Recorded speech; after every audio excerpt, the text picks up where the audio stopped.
പെരുമ്പിലാവ് കൊലപാതകത്തിലെ മുഖ്യപ്രതി ലിഷോയ് പിടിയിലായിരിക്കുന്നു എന്നതാണ്. കൊലപാതക ശേഷം വീടിന് സമീപത്തെ കുറ്റിക്കാട്ടിൽ ഒളിച്ചിരിക്കുകയായിരുന്നു ഇയാളെന്നാണ് നമുക്ക് മനസ്സിലാക്കാൻ കഴിയുന്നത്. ശരത് ഓങ്ങല്ലൂർ തൃശ്ശൂരിൽ നിന്ന് ചേരുകയാണ്. ശരത്ത്, ഇപ്പോൾ ഈ മുഖ്യപ്രതി ലിഷോയ് പിടിയിലായിരിക്കുന്നു എന്നാണ് നമുക്ക് മനസ്സിലാക്കാൻ കഴിയുന്നത്.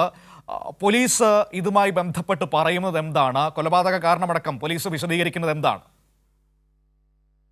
ഇന്നലെ രാത്രിയാണ് കുന്നംകുളം പെരുമ്പിലാവ് ആൽത്തറ 4 സെന്റ് കോളനിയിൽ വെച്ച് ഈ ലഹരി ഇവരുടെ സംഘത്തിൽ തന്നെ പെട്ട അക്ഷയ് കൊല്ലപ്പെട്ടത്. ഇതുമായി ബന്ധപ്പെട്ടുകൊണ്ട് 4 പേർ പിടിയിലായിട്ടുണ്ട്. അതിലെ മുഖ്യ പ്രതിയായിട്ടുള്ള ലിഷോയെ ഇന്ന് രാവിലെയാണ് അയാളുടെ വീടിനടുത്തു നിന്നുള്ള കുറ്റിക്കാടിൽ നിന്ന് പിടിച്ചത്. അവിടെ ഒളിച്ചിരിക്കുകയായിരുന്നു. അവിടെ നിന്ന് രക്ഷപ്പെടാൻ ശ്രമിക്കുന്നതിനിടെയാണ് പോലീസ് സംഘം അയാളെ പിടികൂടിയത്. ഇതിനകത്ത് പോലീസ് 2 കാര്യങ്ങളാണ് ഇതുമായി ബന്ധപ്പെട്ടുകൊണ്ട് പറയുന്നത്. കാരണം ഇവരെല്ലാം ഒരു സംഘത്തിൽപ്പെട്ട വ്യക്തികളായിരുന്നു. അതായത് ലിഷോയെ, ബാദുഷ, കൊല്ലപ്പെട്ട അക്ഷയ്, നിഖില്, ആകാശ് എന്നീ 4 പേരും ഒരു സംഘത്തിൽപ്പെട്ട ആളുകളായിരുന്നു. എന്നാൽ ഇതിനകത്ത് ഈ സംഘത്തിൽ നിന്ന് വിട്ടുകൊണ്ട് ലിഷോയും ബാദുഷയും മറ്റൊരു സംഘവുമായി ചേർന്നുകൊണ്ട് കഞ്ചാവ് കച്ചവടം ആരംഭിച്ചിട്ടുണ്ട് എന്ന ഒരു വിവരം ഈ അക്ഷയ്ക്ക് ലഭിക്കുന്നു. ഇത് ചോദ്യം ചെയ്യാൻ എത്തിയ അക്ഷയിനെയാണ്, അത് ചോദ്യം ചെയ്യാൻ വേണ്ടി ലിഷോയുടെ വീട്ടിലേക്കാണ് അക്ഷയ് എത്തിയത്. ലിഷോയുടെ വീട്ടിലേക്ക് എത്തിയ അക്ഷയിനെയാണ് ഇത്തരത്തിൽ കൊലപ്പെടുത്തിയത് എന്നാണ് പറയുന്നത്.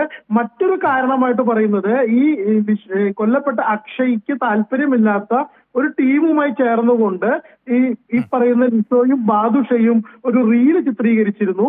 ഇതും ഈ ചോദ്യം ചെയ്യുന്നതിന്റെ ഇത്തരത്തിൽ സംഘം മാറുന്നതുമായി ബന്ധപ്പെട്ട വിഷയങ്ങളിലേക്ക് എത്തിയപ്പോൾ ഇതും ചർച്ചയായി. ഇത് സംഘത്തെ പ്രകോപിപ്പിച്ചു. ഇതിന്റെ അടിസ്ഥാനത്തിലാണ് കൊലപ്പെടുത്തിയെന്ന് പറയുന്നു. കൊല്ലപ്പെടുന്ന സമയത്ത് ഈ പറയുന്ന അക്ഷയുടെ ഭാര്യ ഈ ലിഷോയുടെ വീട്ടിലേക്ക് എത്തിയിരുന്നു എന്ന രീതിയിലുള്ള ഏതായാലും ശരി ശരത്ത്, വളരെ പ്രധാനപ്പെട്ട കാര്യമാണ് ഇപ്പോൾ നമുക്ക് മനസ്സിലാക്കാൻ കഴിയുന്ന. കൊലപാതകത്തിന്റെ കാരണമെന്ന് പറയുന്നത്, ഒന്ന്, ഇവരെല്ലാവരും ഒരു സംഘമായിരുന്നു. പക്ഷേ ഈ കൊല്ലപ്പെട്ട വ്യക്തി മറ്റൊരു സംഘത്തിലേക്ക് മാറാൻ ശ്രമിച്ചു. അത് കൂടെയുള്ളവർക്ക് ഇഷ്ടമായില്ല. അതിന്റെ പേരിൽ അയാളെ കൊലപ്പെടുത്തുകയായിരുന്നു എന്നാണ് നമുക്ക് ഇപ്പോൾ പോലീസ് നൽകുന്ന വിവരങ്ങളിൽ നിന്ന് മനസ്സിലാക്കിയെടുക്കാൻ പറ്റുന്നത്.